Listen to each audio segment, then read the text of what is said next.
야담상회를 찾아주신 마님들과 선비님들 감사드리옵니다. 야담상회, 오늘의 이야기 시작합니다.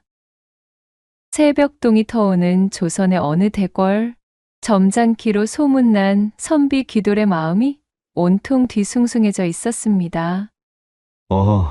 참으로 고민이로고 이다지도 깊은 고민에 빠지게 만들다니 하늘이 참으로 원망스럽도다.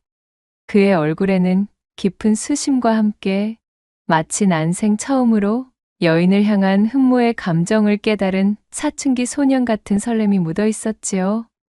이런 시간에 귀돌의 마음을 이리도 어지럽게 만든 장본인은 밥맛이 영 오르지 않아 찬모를 새로 드려야겠다며 귀돌의 아내가 근본에 친정 쪽에서 데리고 온 여종, 그 이름하여 춘례였습니다. 주인마님, 쇳내 소시적부터 안방마님네 계집종으로 있었던 춘례라 합니다요. 아무쪼록 앞으로 두 마님네를 성심껏 보필해보려 하니 이쁘게 봐주시면 만극하겠구만요. 처음 이 집안에 발을 들이며 무난 인사랍시고 고개를 꾸벅 숙이며 말하는 춘례를 무심결에 흘끔 쳐다보았던 귀돌은 그만 이 춘례라는 여종에게 첫눈에 반해버린 것이었습니다. 그간 귀돌이 알고 지낸 여인이라고는 성미가 불같고 화끈하여 반평생 귀돌을 휘어잡은 채로 살아온 마누라뿐이었습니다. 그렇지만 남편을 생각하는 마음만은 지극히도 깊었던 여인이었지요. 귀돌은 그저 이렇게 사는 것이 자신의 인생이려니 싶어 박색한 마누라였음에도 모난 부분을 보려 들지 않았던 것인데, 그런 귀돌 앞에 떡하니 춘례가 나타났으니 참으로 이 일을 어쩌면 좋나요? 사실 귀돌에게는 이 춘례라는 여종에게 속절없이 빠져든 가장 큰 이유가 있었습니다. 그것은 바로 춘례의 외모가 자신의 마음속에 오랫동안 품고 있었던 첫사랑과 너무도 닮아 있었기 때문이었지요. 때는 아직 귀돌이 혼인하기 한참 전, 넉넉하지 못한 집안에서 태어나 반가의 자식이라는 꼬리표가 무색할 정도로 겨우 입에 풀칠만 하던 때로 거슬러 올라갑니다. 한창 고을 여기저기서 추수하느라 분주하던 움직임들이 마무리되자 고을의 유일한 서당의 훈장님도 덩달아 바빠졌습니다.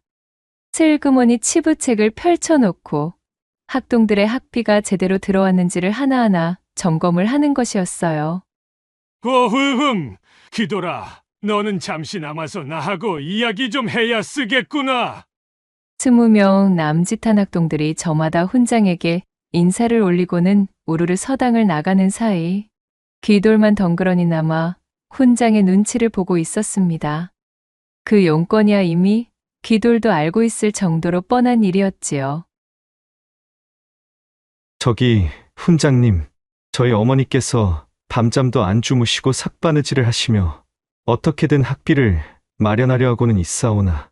그 순간 땅땅 훈장이 제 장죽을 노쨉더리에 두드리며 재를 떨어내는 소리에 귀돌은 화들짝 놀라며 입을 닫고 말았습니다. 거참, 너희 어머니도 뭐랄까? 사람이 낯짝이 있지 그래. 벌써 이것이 몇 번째란 말이더냐? 아니 어찌 평인 출신 자제들도 다 내고 있는 학비를 너희 어머니만 내지 못하고 있는 것이야? 그렇게 훈장은 한참이나 귀돌에게 눈치를 준 뒤에나 귀돌에게 귀가하여도 좋다 허락하였어요. 훈장의 꾸지람을 한바탕 듣고 귀가하던 귀돌은 밀려드는 서러움에 담밖에서 목 놓아 실컷 울고는 우물에 들러 세수를 하고 집으로 들어갔습니다.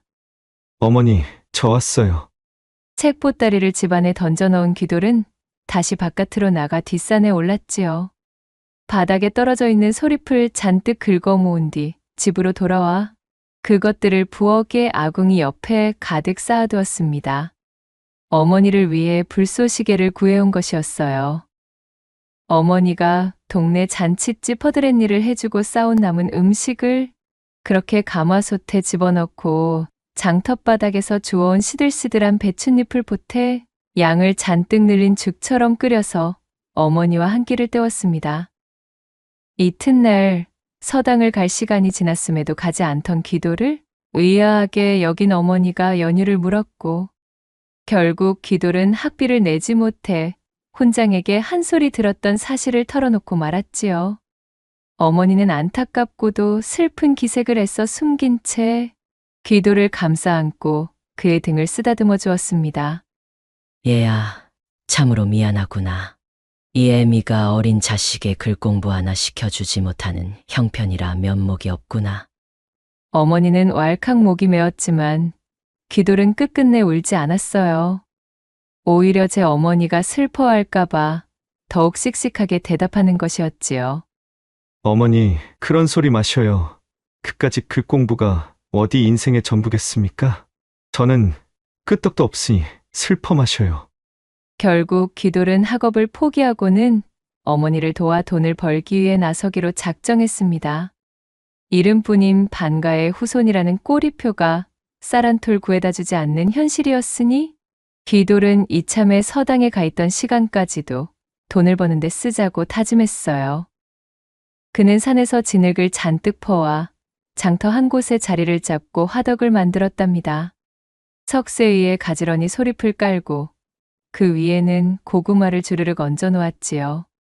마른 소리패에 천천히 불을 지핀 뒤 장터 곳곳에 냄새가 퍼지도록 부채질을 시작했습니다. 바로 군고구마 장사를 시작한 것이었어요. 초심자의 행운인지 아니면 기돌의 싹싹함 때문인지 장사는 곧잘 되었습니다. 그렇게 제법 자리를 잡아가던 어느 날 한창 소리패 불을 떼던 기돌의 앞으로 두 사람이 매는 조그만 가마가 들어섰지요. 가마는 복잡한 장터바닥을 지나다 말고 멀찍이 멈춰서는 것이었어요. 예. 아, 참말이십니까, 아씨? 예, 알겠습니다요.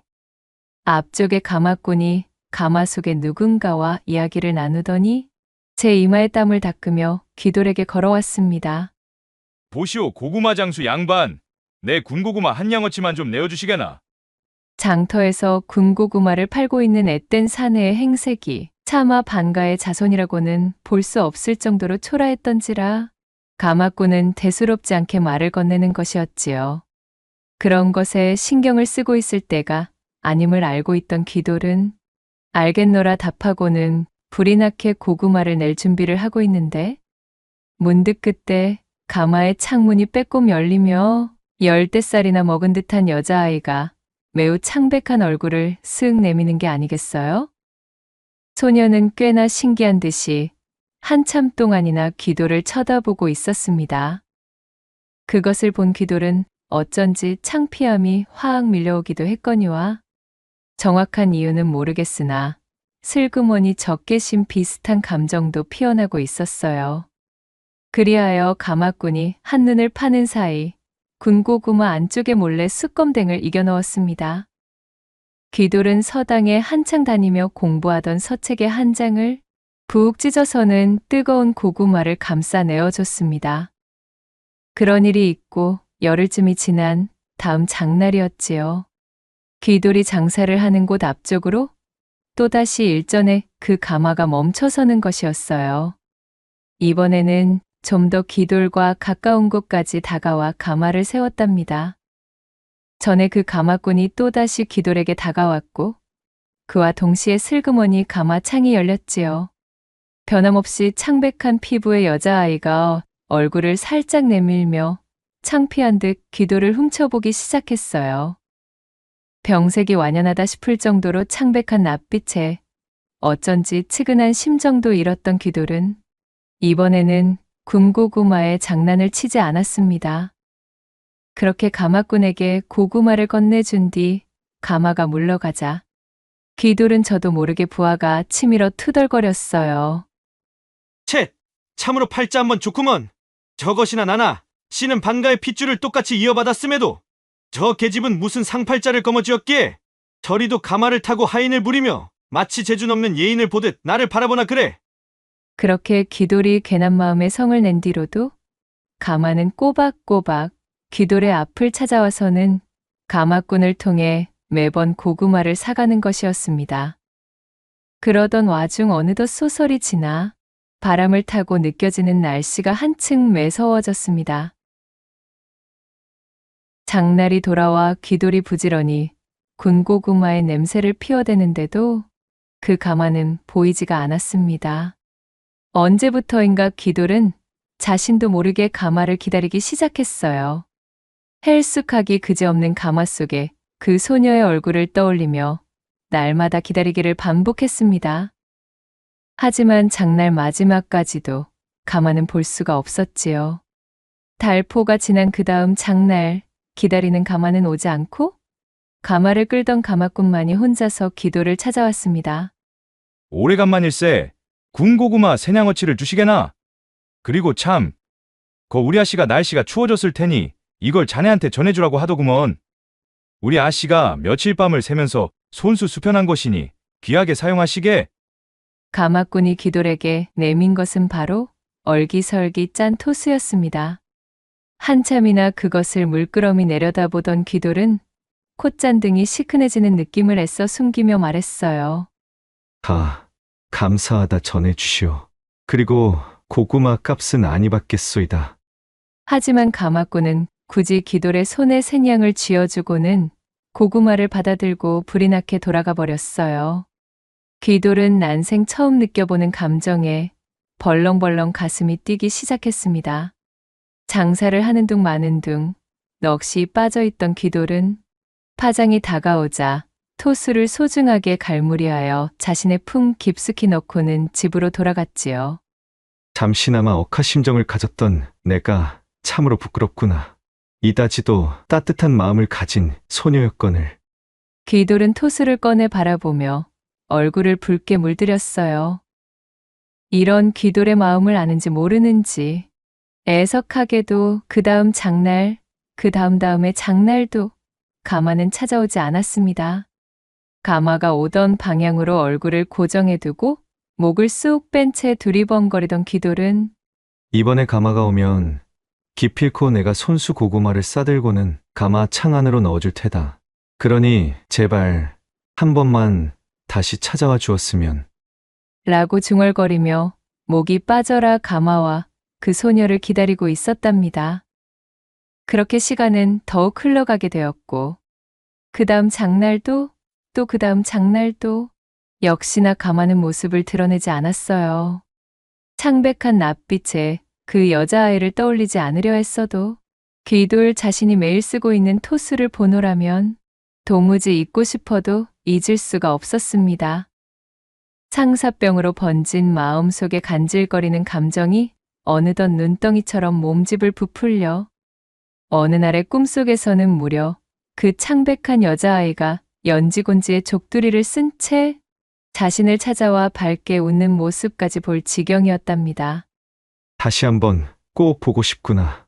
지금쯤 그 아이는 어디에서 무엇을 하고 있을까?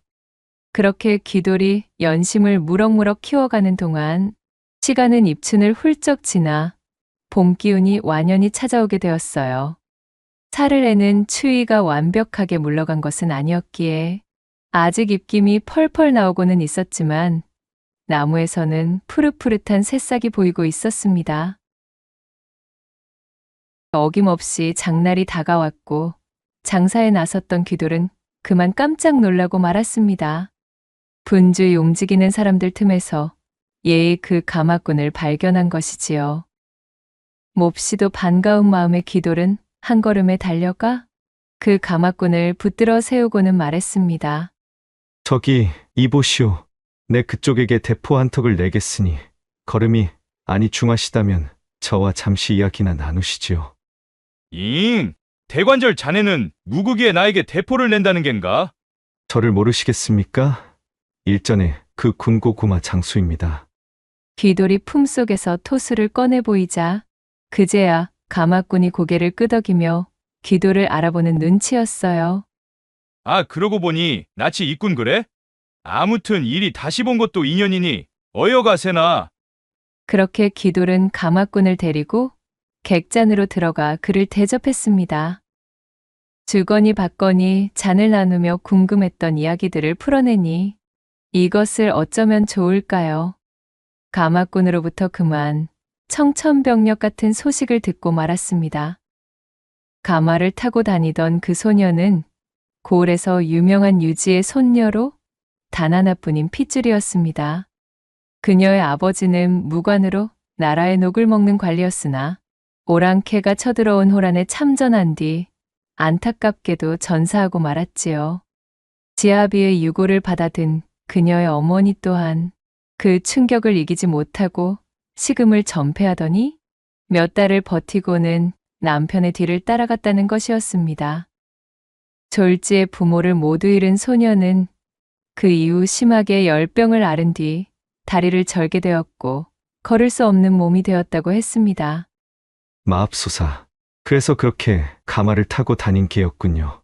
얼굴에도 병색이 완연해 보인다 싶었는데. 가마꾼의 이야기를 들은 귀돌은 자세한 내막도 모른 채 그 소녀를 보며 팔자 운운하고 악담을 퍼부었던 것에 뼈저린 후회가 밀려왔습니다. 코끝이 찡해진 귀돌이 한숨을 내쉬고 있는데 가마꾼이 이어서 말했어요. 참으로 기구하기가 이루 말할 수가 없음이지 않겠는가? 거기다가 더욱 애잔한 것은 그런 우리 아씨에게 폐병까지 찾아왔다네. 그나마 바람이나 쇠로 장터에 거동하는 것조차 폐병이 심해져 못하게 되었지. 귀돌의 눈에 천천히 눈물이 고이기 시작했습니다. 차마 듣고 싶지 않았던 이야기가 계속해서 쏟아졌어요. 그러더니 대설대 병세가 잡히지 않는 바람에 결국 부모님을 따라 눈을 감았다네. 어휴, 불쌍한 우리 아씨. 이후로 대포를 나누던 가마꾼과 귀돌은 말수가 없어졌습니다. 귀돌의 눈에서 굵직한 눈물이 연거푸 쏟아지며 그렇게 술잔이로 떨어지기만 할 뿐이었습니다. 이튿날이 밝자 귀돌은 아침부터 분주히 외출할 준비에 여념이 없었습니다. 가마꾼에게 전해 들은 곳으로 발걸음을 옮기고 또 옮겼지요. 고개를 한참이나 넘고 강 건너 춘설이 소복한 산속으로 당도하자 가마꾼의 말대로 3개의 묘가 드러났습니다. 2개의 오래되어 보이는 묘 옆으로 새로 만든 묘가 눈에 들어오자 귀돌의 눈에서 다시금 눈물이 흘러내렸지요. 귀돌은 준비해온 술호리병과 군고구마를 묘 앞에 조심스럽게 내려놓았습니다. 부디 좋은 곳으로 가 있기를 바라오. 잠깐이었으나 내 참으로 깊이 연모했소이다. 이승을 하직한 소녀의 묘 앞에 엎드린 귀돌은 그렇게 자신의 첫사랑을 가슴 속에 묻을 수밖에 없었답니다. 이후로 귀돌은 부지런히 세월의 풍파를 견뎌낸 끝에 가세를 일으킬 정도로 살림이 나아지게 되었고 중매로 알게 된 지금의 아내와 어찌저찌 혼인까지 하게 되었답니다. 점차 살림이 나아져 이제는 번듯한 양반의 태가 나게 되었음에도 별다른 즐거움 하나 없이 묵묵하게 나이를 먹으며 살고 있었지요. 바로 그러던 찰나 그 시절 자신의 첫사랑의 외모와 너무도 닮아있는 이춘례가 등장한 것이었어요. 앳된 사내로 회춘한 듯한 마음에 기름을 붓기라도 한 듯 쉴 새 없이 귀돌의 심장이 뛰고 있었습니다. 사연이 녹아있는 애틋한 마음이 춘심으로 더해져 그만 상사병이 되자 이제 나의 눈만 감았다 하면 춘례의 개미처럼 웅푹 들어간 허리춤에 그 눈빛에서 뚝뚝 떨어지는 꿀 같은 춘기가 떠오르기에 여념이 없었어요. 못다 이룬 자신의 초연이 운명처럼 다가온 착각까지 이뤘습니다. 사정이 이리 되니 귀돌은 더 이상 견디기가 힘들 지경이었어요. 춘례가 부엌을 오가며 오만하게 무르익은 복숭아 같은 둔부를 요리조리 뽐낼 때 귀돌은 회춘이라도 한 듯 천지가 뒤흔들리며 자신이 이다지도 건강한 사내였음을 깨닫게 되는 것이었습니다. 그러니 그만 아무것도 모르던 쑥맥선비의 얼이 빠지고 그 뒤로는 혼마저 빠져버리기 일쑤였답니다. 그간은 원래 행사처럼 안방으로 넘어가 제 부인의 옷고름 매듭을 만지작대던 귀돌이었으나 이 춘례라는 존재가 집으로 들어선 이후로는 안방을 향하는 발길을 아주 뚝 끊게 되었지요. 머릿속에 춘례에 대한 생각만이 가득 들어차서는 도대체가 집중이 되지 않는 것이었습니다. 늦게 배운 도둑질이 그리도 무섭다더니만 느지막이 눈에 들어온 참모 출래를 보고서는 팔자에도 없던 상사병이 나버린 것이지요. 이 일을 어찌할꼬 이래서는 아니 되거늘. 매일 입버릇처럼 똑같은 말만 중얼거리며 제 마음을 정돈해 보려던 귀돌이었지만 밤마다 출래가 자리끼를 들고 귀돌의 침소로 들어와 그의 이부자리를 깔끔하게 정리하며 해맑게 웃어 보이면 귀돌의 다짐은 늘 물거품처럼 희석되고 말았습니다. 귀돌은 품에 숨겨둔 엽전 한 잎을 그녀의 손에 꼭 쥐어주고는 고생했다는 말과 함께 은근슬쩍 출래의 얇은 손목이나 살짝 건드려 보는 것이 고작이었지요. 폭군 같던 제 부인의 눈을 피해 그 이상의 진도는 나갈 수도 없었고 귀돌의 작디 작은 배포로는 그럴 배짱도 없었습니다. 그러던 어느 날 귀돌의 처가에서 긴급한 연락이 도착했습니다. 귀돌의 장모가 지병이 깊어져 딸을 보고 싶어 한다는 내용의 전갈이었지요. 아내는 부랴부랴 처가로 떠날 채비를 하며 주인 어른끼니 잘 차려드리고 이부자리도 잘 봐드리거라. 내 너만 믿고 넘어가 보마. 라고 출래에게 신신당부하고는 친정으로 출발했습니다. 친정으로 넘어가는 와중에도 남편 걱정뿐인 아내의 마음은 아는지 모르는지 그간 걸림돌 같던 아내가 집을 비울 건수를 잡아버린 귀돌의 심장은 알 수 없는 해방감과 기대감으로 쿵쿵 요동을 치기 시작했지요. 그런데 이게 웬걸요? 아무래도 안 되겠구만. 대문을 나선 지 겨우 두어 숨도 뱉기 전에 귀돌의 아내가 다시 집으로 돌아오는 것이 아니겠어요? 아니, 여보. 가던 친정은 어쩌고 다시 돌아온 게요? 귀돌이 놀라 묻자 아내가 말하기를 여보, 당신 식사는 앞집에 부탁해 놓았습니다. 출래는 내가 데려가겠어요. 오래간만에 고향으로 넘어가는 것인데 이참에 출래도 고향집 한번 들러야지. 출래야, 어서 채비하거라. 너도 함께 나서자꾸나.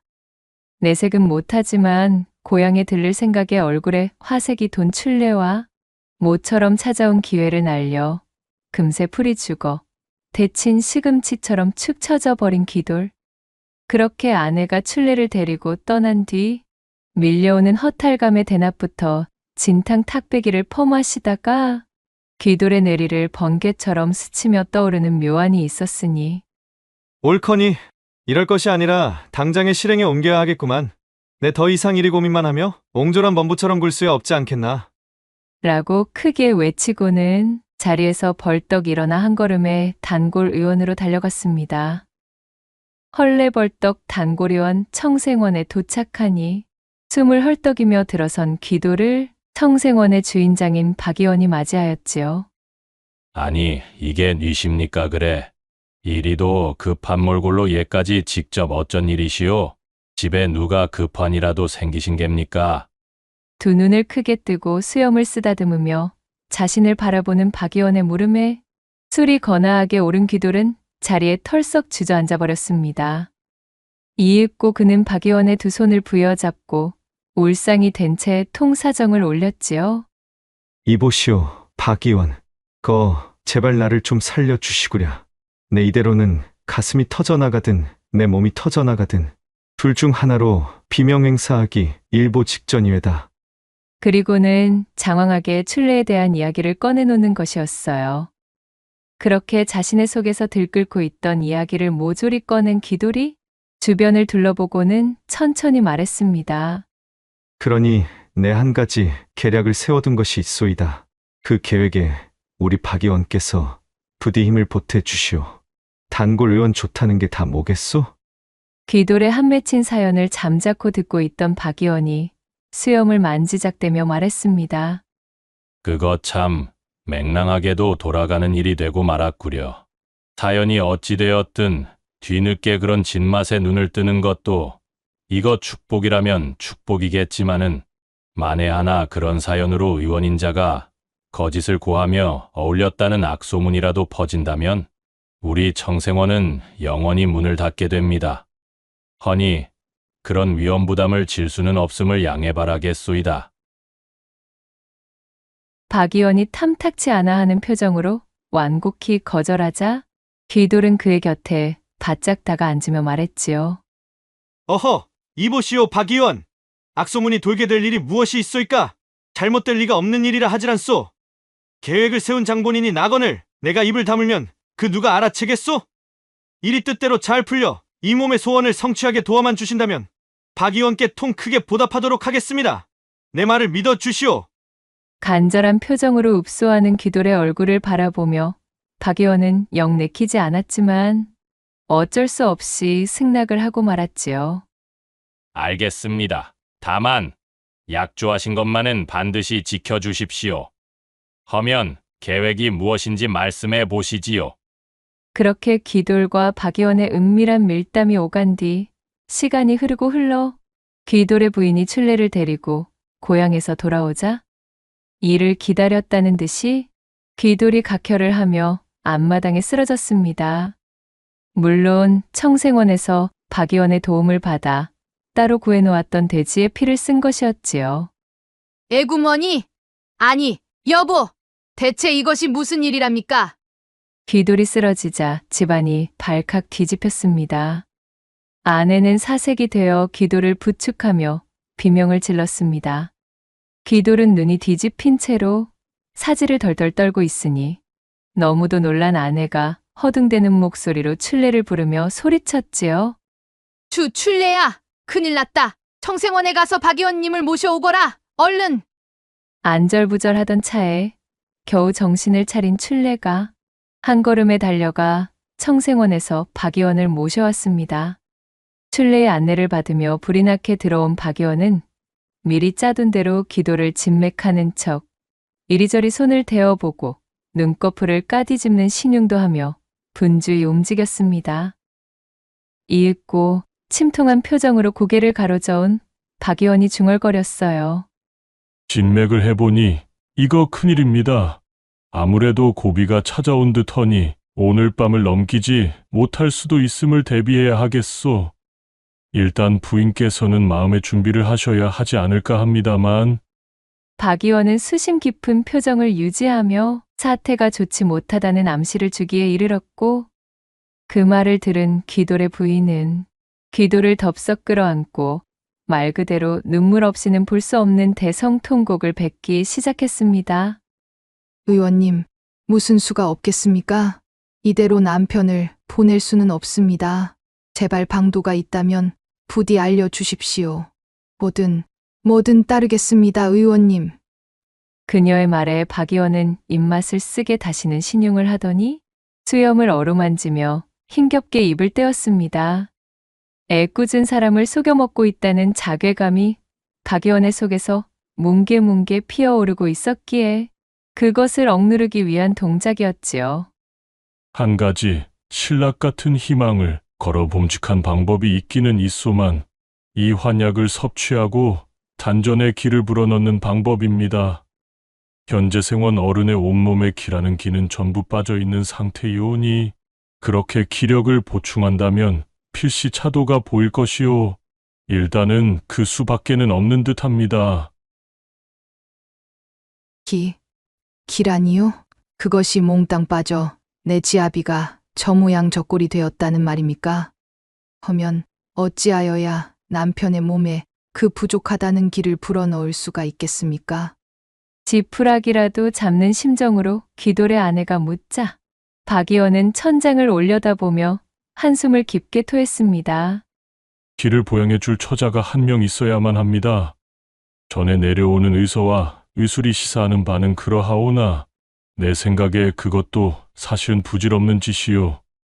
그 방도가 생원 어른께 효과가 있을지 없을지 확신도 안 서는 데다 글쎄 이러한 시각에 기가 차고 넘치는 생판남인 처자를 대체 어디서 구해오며 설령 구한다 하더라도 그 처자가 이러한 일에 응할지도 모르는 것이라.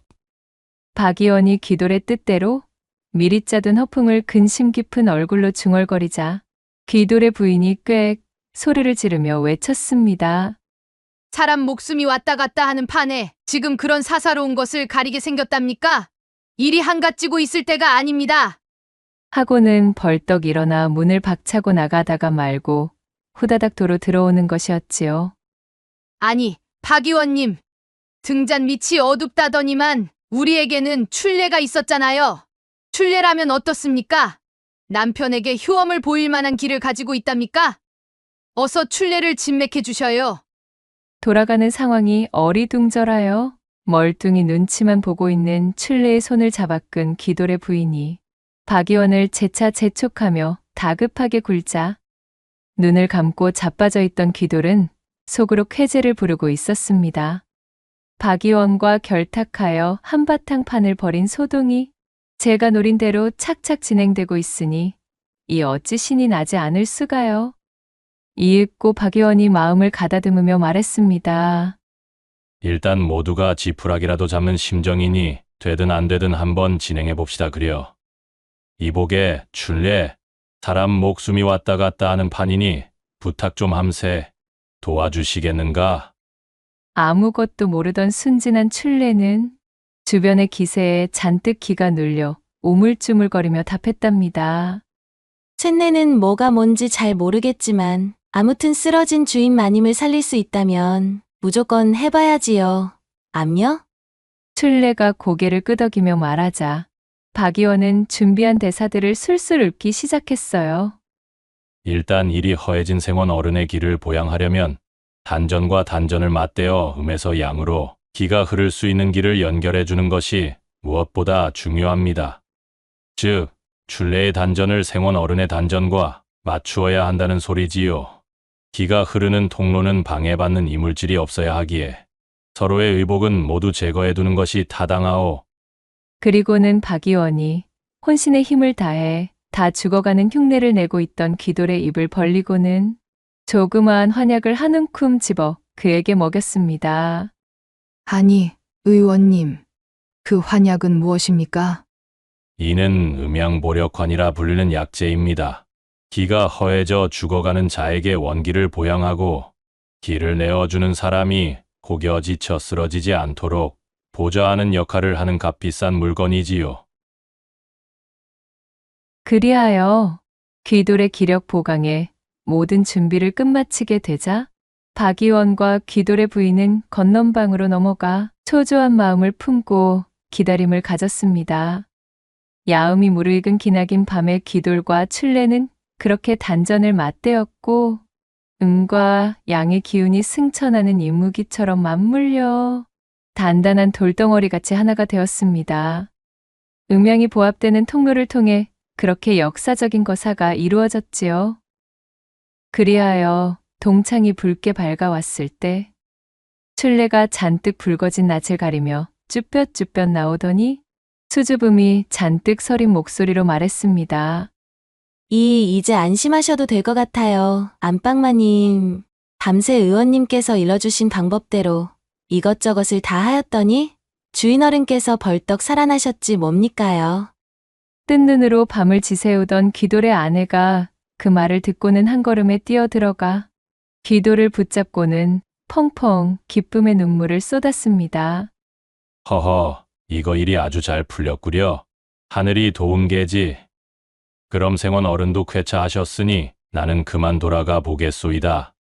박 의원은 어색한 웃음을 흘리며 자리에서 일어났고 귀돌의 아내에게 융숭한 대접과 감사 인사를 받으며 그렇게 대문 밖으로 사라졌습니다. 다시 눈을 뜬 귀돌의 얼굴에는 때깔 좋은 광채가 번들번들한 것이 이유 모를 윤기가 흐르고 있었지요. 어이구, 사경을 헤매다 돌아오니 세상이 참으로 밝구만. 여보, 그리고 출례야. 내 두 사람에게 아주 큰 빚을 졌구만 그래. 참으로 고맙소들. 귀돌은 그 옛날 자신이 이루지 못한 채 가슴에 묻어두었던 첫사랑을 닮은 여인과 질펀한 음양보합을 이룬 뒤 무기력하던 사람이 완전 달라져 있었지요. 그렇게 귀돌에게 죽음을 극복한 경사가 찾아온 뒤 얼마의 시간이 지나고 박 의원이 청생원에서 목을 빼며 기다려도 도무지 귀돌 쪽에서 연통이 없는 것이었습니다. 아니, 그런 얼토당토하는 망측한 연극에 어울려줬더니만 크게 보답하겠다던 사람이 어찌 이리 소식이 없는 게야? 며칠이 지난 후 저녁 나절, 기다림에 지친 박 의원이 귀도를 찾아 그의 집으로 방문하자 아내에게도 기력을 보충하는 행위라고 실컷 둘러놓았겠다. 아예 본격적으로 출례와 단전을 맞대며 불같은 시간을 보내고 있던 귀돌이 마침 일을 마치고 옷매무새를 고치면서 박 의원을 맞이하는 것이었습니다. 귀돌은 희죽거리며 애써 과장된 몸짓으로 박 의원을 환영하는 기색을 보이고는 출례를 시켜 푸짐하게 술상을 내오라 일렀습니다. 이거 아까도 보아하니 출례라는 여종과 아주 즐겁기 그지없는 각종 기회들을 뽐내다가 나오시는 듯한데 그것이 가능하도록 물심양면 도와준 저의 노고를 잊으신 것은 아니시겠지요? 허허, 그럴 리가 있겠습니까? 자, 드십시다. 그리하여 차려진 술상을 앞에 두고 두 사람은 거나하게 술잔을 나누고는 박 의원에게 곧 보은을 하겠노라 약조한 뒤 헤어지게 되었지요. 그런 뒤로도 얼렁뚱땅 시간은 흘러 보름이 지나고 한 달이 지나도 크게 보답하겠다던 귀돌에게서는 아무런 소식이 없었습니다. 아니, 이 인간이 참으로 뻔뻔하기 그지없구나. 그 총극을 받아준 내게 이리 철면피로 나오시겠다. 그야말로 화가 단단히 뻗친 박 의원이 당장 귀돌의 집으로 당도하여 사랑방에 들이닥치자 귀돌은 이미 볼장 다 보았다는 식으로 능글맞게 나오는 것이었지요. 이보시오, 생원 어른. 일이 잘 성사되었으니 이제 약조하신 대로. 아니, 약조라니요? 그래서 한 달 전 우리 집에서 술상을 거나하게 내어드리지 않았습니까? 목숨을 살려주신 은덕을 기려 크게 베풀지 않았는지요? 아주 진귀한 안주로 대접한 기억이 있는데 어찌 이러십니까? 뭐라 굽시오. 그것으로 입을 닫겠다, 이 말입니까? 이럴 수가. 출례와 단전을 맞댄 이후 큰일이라도 치루냥 사람이 완전히 달라져 버린 귀돌의 철면피에 박 의원은 부득부득 이를 갈았지만 어쩔 수가 없었습니다.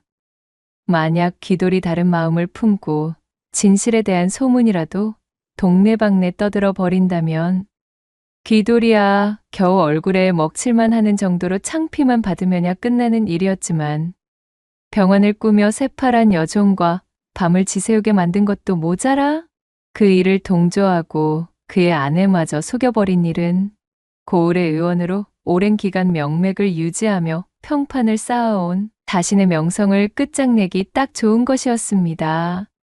귀돌도 이를 아주 잘 알고 있었기에 뒷간에 들어갈 때 마음과는 달리 뒷간에서 나올 때의 마음을 고쳐먹고 이리 강짜를 부리고 있었던 게지요. 박 의원은 헛기침을 몇 번 던진 뒤 사랑방을 나서며 조용히 말했습니다. 그래, 내 아주 잘 알겠소. 보시오, 생원 어른. 그날 밤에 그대가 먹은 환약이 무엇인지는 아시오? 음양보력환이라는 근사한 이름으로 내먹여드렸던 환약 말이오. 그딴 걸 낸들 어찌 알겠나? 쓸데없는 요설 늘어놓지 마시고 볼일 끝났으면 이만 돌아가시게나. 관심 없다는 듯 귀돌이 오만하게 고함을 치며 박 의원을 쫓아내자 박 의원이 미소를 머금으며 답해 주었답니다. 그거 사실은 약에 쓰려면 없다는 견분으로 만든 환약 이외다. 넘길 때의 맛이 텁텁한 것이 아주 구렸을 텐데 몰랐소? 뭐시라? 개똥으로 조제한 환약을 내게 먹였다는 말인가 지금? 그렇소이다. 그대가 만약 나와의 약조를 어기고 온 고을에 내가 그대를 도왔음을 떠벌리기라도 하면 곤란하기에 입막음을 대비해 만들어둔 문안을 먹여둔 것이지. 어디 입이라도 뻥끗해 보시오. 고을 전체에 당신이 견분으로 만든 환약을 아주 개눈 감추듯 맛있게 먹었다고 맛소문을 내드리리다.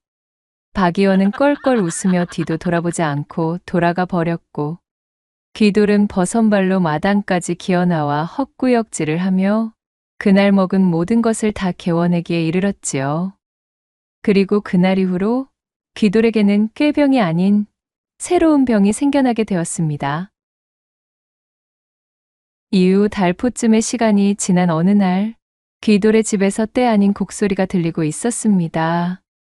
그 이유인 즉슨 동네에서 지나가는 개만 보아도 구역질을 멈추지 못하더니 이내 밥 한 술 뜨지 못하고 자리에 드러누워 버린 기돌이 나날이 병색이 짙어졌기 때문이었어요. 식음을 전폐한 채 낯빛만 새파랗게 질려가는 남편을 본 기돌의 부인이 박 의원을 찾아가 진맥을 부탁해 보았지만 박 의원은 냉랭하게 딱 잘라 거절할 뿐이었습니다. 예햄, 그 병에는 약이 없소이다. 아니, 의원님, 진맥도 해보지 않으시고 어찌 그리 말씀을 하시는 geb니까? 한번 보아주기라도 하셔야지요. 보아야만 아는 병이 있다면 보지 않아도 훤히 보이는 병도 있다오. 아마도 기돌 본인이 제일 잘 알고 있을 것이오. 그리하여 밀려드는 토끼를 이기지 못해 시름시름 앓던 기돌은 결국 자신의 꾀를 자신이 이겨내지도 못하고 더욱 식욕을 잃어버린 채 그 애를 넘기지 못하고 말 그대로 변을 치르고 말았으니 어떤 의미로는 이루지 못했던 자신의 애틋한 첫사랑이 있는 곳을 향해 이제서야 먼 여행을 떠나게 되었다고 볼 수도 있게 되었답니다. 영문을 모르는 기돌의 처와 출래만이 눈을 감은 기돌을 붙잡고 굵은 눈물을 흩뿌리며 목 놓아 통곡하였다는 후문이 전해지고 있사옵니다. 낭독해드린 이야기가 마음에 드셨다면 구독과 좋아요, 댓글로 야담상회를 응원해 주셔요. 늘 잊지 않고 야담상회를 찾아주시는 마님과 선비님들 시청해 주셔서 참으로 감사하옵니다.